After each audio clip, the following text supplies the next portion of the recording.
بالکل تنہا تھے، پوری دنیا ایک طرف اور اپنے زمانے میں یہ لوگ تنہا ایک طرف ہوتے تھے۔ ان کے خلاف کیتھولک چرچ اور دیگر مذاہب کے لوگ، پوری دنیا کے عوام و خواص شامل تھے جو ان کے خلاف تھے، اور ان کو ہیریٹکس بولا جاتا تھا یا ان کو ایتھیسٹ کہہ کر دنیا میں بدنام اور رسوا کیا جاتا تھا۔ مگر یہ اکثریت مل کر بھی سورج کو زمین کے گرد گھمانے سے قاصر رہی۔ چنانچہ اس طرح دنیا کی اکثریت بھی اللہ یا خدا کو ماننے کے باوجود آج تک خدا کو ثابت نہیں کر پائی، اور اس رزم گاہ میں ملحدین بالکل نکولس کوپرنیکس، برونو اور گیلیلیو کی طرح ایک طرف اکیلے کھڑے ہیں اور دوسری طرف پوری دنیا کے مذاہب اور عوام و خواص شامل ہیں۔ لیکن اس سے کوئی فرق نہیں پڑتا۔ ایک جھوٹ کو اگر 100 لوگ بولیں گے تو وہ سچ نہیں ہو جائے گا، نہ ہی سچ بولنے والے کسی ایک شخص کو جھوٹا قرار دیا جا سکتا ہے۔ سوال نمبر 11، ملحد حضرات اسلام ہی کو ٹارگٹ کیوں کرتے ہیں؟ یہ سوال لا علمی کا اظہار کرتا ہے۔ ایتھیسٹ کا ماضی میں جو مذہبی بیک گراؤنڈ ہوتا ہے اور جس مخصوص مذہبی حصار سے وہ باہر آتا ہے، ظاہر ہے وہ اسی کو اپنے احتجاج کا نشانہ بنائے گا، کیونکہ وہ اسی مخصوص مذہب اور عقائد سے برگشتہ اور بیزار ہو کر باہر نکلا ہے۔ ایک ہندو ایتھیسٹ ہندوازم کو ٹارگٹ کرے گا کیونکہ وہ اپنے صحائف اور عقائد سے بیزار ہے اور ان کو اچھی طرح سے جانتا ہے۔ اسی طرح ایک کرسچن یا ایک جیو ایتھیسٹ اپنے اپنے مذہب کے متعلق بات کریں گے۔ اسی طرح اگر کوئی مسلمان ایتھیسٹ بنتا ہے تو وہ اسلام کے بارے میں ہی بات کرے گا۔ اس لیے ہر ایتھیسٹ اپنے اپنے مذہب پر تنقید کرتا ہے کیونکہ مذہبی لوگ دوسرے لوگوں کو بیوقوف بناتے ہیں۔ سوال نمبر 12، ایک موبائل خود بخود نہیں بن سکتا، ایک گھر خود بخود نہیں بن سکتا، ایک گاڑی خود بخود نہیں بن سکتی، تو ایتھیسٹ حضرات کے نزدیک یہ کائنات خود بخود کیسے بن گئی؟ پہلی بات تو یہ کہ جب موبائل، گھر، گاڑی وغیرہ خود بخود نہیں بن سکتے تو اللہ کیسے خود بخود بن گیا؟ اگر خود بخود بننے سے مراد بغیر کسی علت و معلول کے لی جاتی ہے، یعنی کہ کاز اینڈ افیکٹ، تو یہ ناممکن ہے کہ یہ کائنات بغیر کسی کاز یا افیکٹ کے قوانین میں جکڑی ہوئی ہے۔ ہر چیز کے بننے کی کوئی نہ کوئی وجہ یا کوئی کاز یا افیکٹ ضرور ہوتا ہے۔ اس لیے کوئی بھی ایتھیسٹ یعنی غور و فکر کرنے والا، عقل رکھنے والا انسان یہ نہیں کہتا کہ یہ کائنات خود بخود بن گئی۔ اسی طرح خدا جو کہ خود انسان ہی کا ایک خیالی تصور ہے بھی خود بخود نہیں بن سکتا، اس کے بننے کی بھی کوئی نہ کوئی وجہ ہوگی، یعنی کہ خدا کو بنانے والا بھی کوئی نہ کوئی ہوگا۔ اگر خدا کے بننے کی کوئی وجہ نہیں ہے تو یہ بات ثابت کرنا ہوگی۔ خیالی باتوں سے کچھ نہیں ہوتا۔ سوال نمبر 13، اگر یہ مان لیا جائے کہ کوئی بھی خدا نہیں ہے بلکہ سب کچھ ادھر ہی ہمیشہ کے لیے ختم ہو جائے گا، تو یہ سمجھ نہیں آتی کہ جن لوگوں کے ساتھ ناانصافی ہوئی، جو بے گناہ مارے گئے، جو بھوک سے مر گئے، جو عورت عصمت دری کا شکار ہوئی یا ریپ ہوئی، کوئی بچہ مارا گیا، دوسری طرف جانوروں کو مار دیا گیا، ان سب کا حساب کتاب کون کرے گا؟ ان کو انصاف کب ملے گا؟ کون دے گا اور کہاں دے گا؟ اس لیے عقل یہ ماننے کو تیار نہیں ہوتی کہ جب کسی انسان کے ساتھ برا سلوک ہوتا ہے تو اس کو کوئی ریوارڈ نہیں ملے گا۔ اس کا جواب یوں ہوگا کہ عقل تو یہ بھی نہیں مانتی کہ ایک قادر مطلق بیٹھا ہے اور مزے سے یہ سب زیادتیاں ہوتے دیکھ رہا ہے اور ایک دن کا انتظار کر رہا ہے جس میں وہ حساب کتاب کرے گا۔ اگر کوئی ہے تو وہ یہ سب ہونے ہی کیوں دے رہا ہے؟ اس کا مطلب ہے کہ کوئی نہیں ہے اور نہ ہی کوئی حساب کتاب ہے۔ موت خاتمہ ہے ہر چیز کا۔ سچ پوچھے تو آخرت کی زندگی پہ یقین رکھنے والے معاشرے میں ہی جرم سب سے زیادہ ہوتے ہیں، کیونکہ آخرت کا لالی پاپ استحصال کرنے والوں کے لیے بہت فائدہ مند ہے۔ جانوروں کا ایک دوسرے پہ کیے جانے والا ظلم اگر آپ کبھی دیکھیں تو آپ دیکھیں گے کہ کیسے ایک طاقتور جانور اپنی طاقت کے بل پر ایک کمزور جانور کو مار دیتا ہے اور اپنا لقمہ بناتا ہے۔ انسان بھی ایک جانور ہی ہے جو ارتقاء کے عمل سے گزر کر اس سٹیج پر پہنچا ہے، لیکن اس کے پاس عقل باقی جانوروں سے زیادہ ہے۔ جس کی لاٹھی اس کی بھینس۔ اب ہوا یہ کہ گزرتے وقت کے ساتھ سروائیول کی جنگ جاری ہے، یعنی کہ بقا کی جنگ۔ انسان نے اپنے لیے کچھ قوانین اور اصول طے کیے ہیں اپنی عقل کی بنیاد پر، جن کی بنیاد پہ معاشرے پروان چڑھے ہیں۔ گوگے انسان پوری طرح سے ان پر عمل درآمد نہیں کر سکا، لیکن آج بھی سوچ کی منازل طے کرتا انسان خوب سے خوب تر کی تلاش میں ہے۔ کل کے ایک دوسرے کے خون کے پیاسے آج دنیا کے لیے معاشرتی اقدار کی ایک مثال بنے ہوئے ہیں۔ دنیا کو ظلم و ستم، کمزوروں کے استحصال جیسی لعنت سے پاک کرنے کے لیے ابھی بھی بہت کچھ کرنا باقی ہے۔ انسان کو بلا شبہ یہ سب خود ہی کرنا ہے، کسی مافوق الفطرت، کسی سپر نیچرل ہستی پر انحصار کیے بغیر کہ وہ کوئی قانون وضع کرے گا یا وہ لوگوں میں انصاف کرے گا۔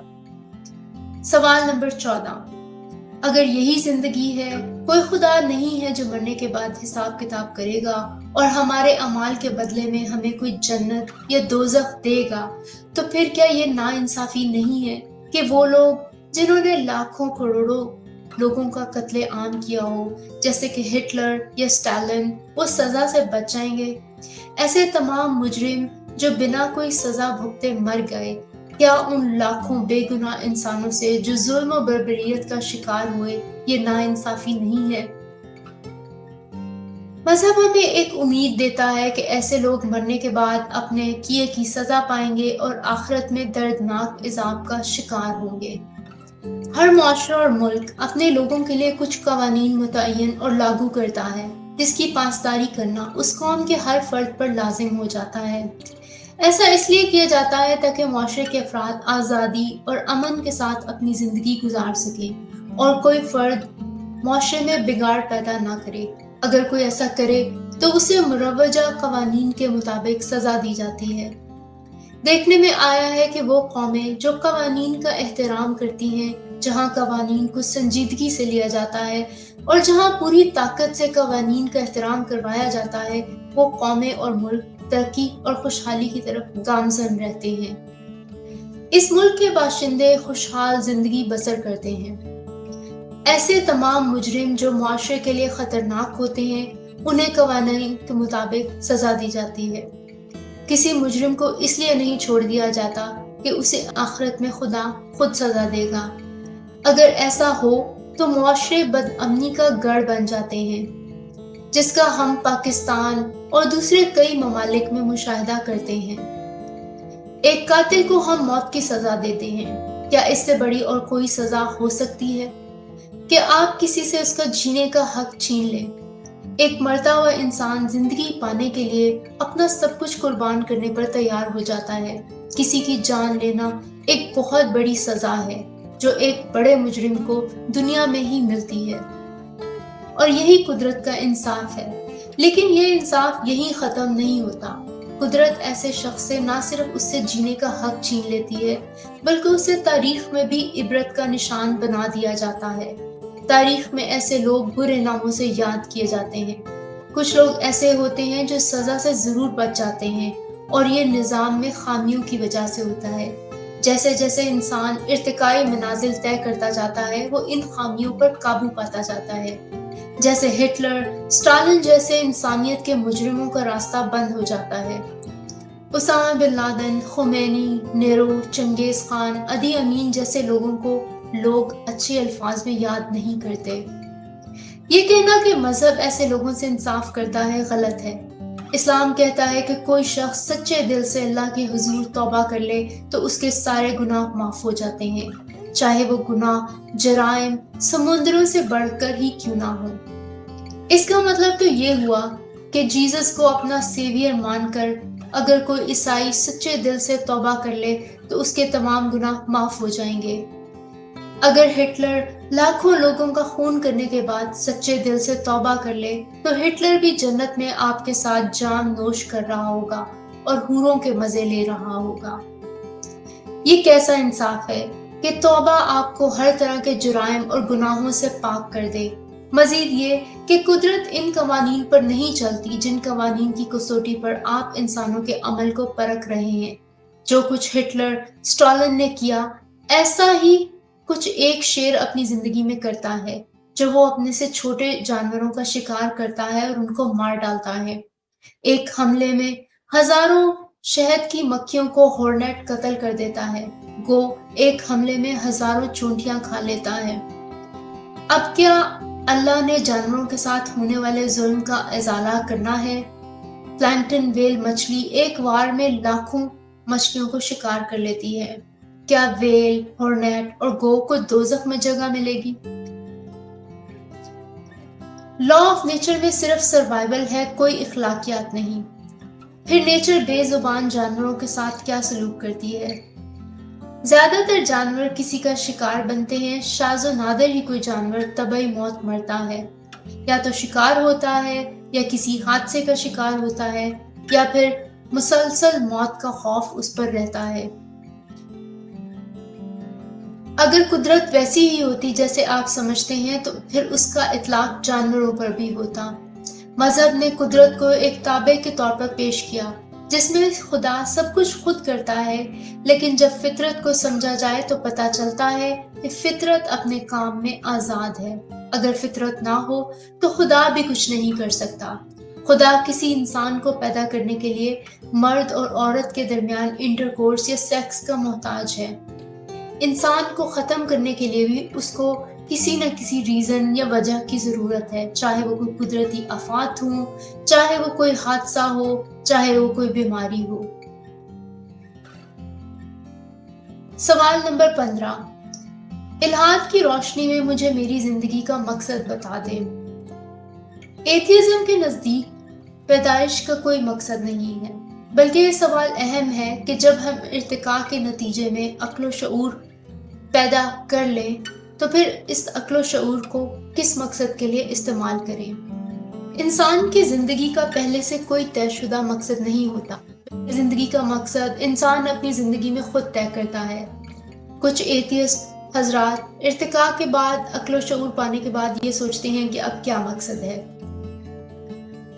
کچھ لوگوں کا مقصد انسانی زندگی کو زیادہ محفوظ کرنا، کچھ کا مقصد زمین کے تمام انسانوں میں معاشی ناہمواری کو ختم کر کے ایکوالٹی، مساوات اور اخوت کو قائم کرنا، کچھ کے نزدیک جنگ و جدل اور نفرت اور قتل کو ختم کرنا، کچھ کے نزدیک ہر قسم کے جرم کو ختم کرنا، آزادی اظہار، اختیار اور ہر انسان کی نجی زندگی میں عدم مداخلت کو یقینی بنانا، آنے والی نسلوں کو پہلے سے زیادہ خوشحال رکھنا، یا ہر ممکن طریقے سے جدید تعلیم کو فروغ کرنا بھی ہو سکتا ہے۔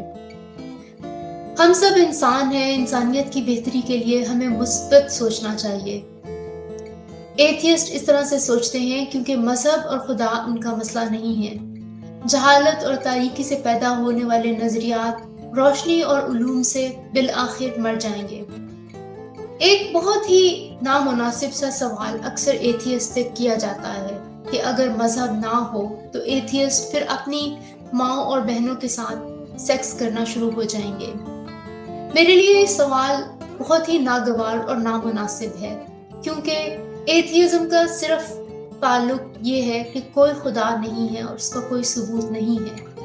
کسی بھی ایتھیسٹ کے ذہن میں یہ بات کبھی بھی نہیں آتی کہ جیسے ہی وہ مذہب کو چھوڑے تو وہ ماں اور بہن کے ساتھ سیکس کرنا شروع کر دے، کیونکہ کسی بھی نارمل شخص کے ذہن میں ایسی کوئی بات نہیں آتی۔ اگر آپ مذہبی شخص ہیں اور یہ خیال آپ کو ستاتا ہے دن رات، اور آپ سمجھتے ہیں کہ ایک ہی چیز ہے، وہ ہے مذہب جو آپ کو آپ کی ماں اور بہن کے ساتھ سیکس کرنے سے روکتی ہے، تو اس کا مطلب ہے کہ آپ کے اندر کوئی مینٹل ڈس آرڈر ہے، کیونکہ بنیادی طور پر انسان ان قریبی رشتوں سے اٹریکٹ نہیں ہوتا۔ کوئی بھی شخص جو دن رات آپ کے ساتھ رہتا ہو، جیسے آپ کی ماں اور بہنیں، آپ کو نیچرلی ان کی طرف کوئی اٹریکشن فیل نہیں ہوتی، اور یہ سائنٹیفکلی پروون ہے۔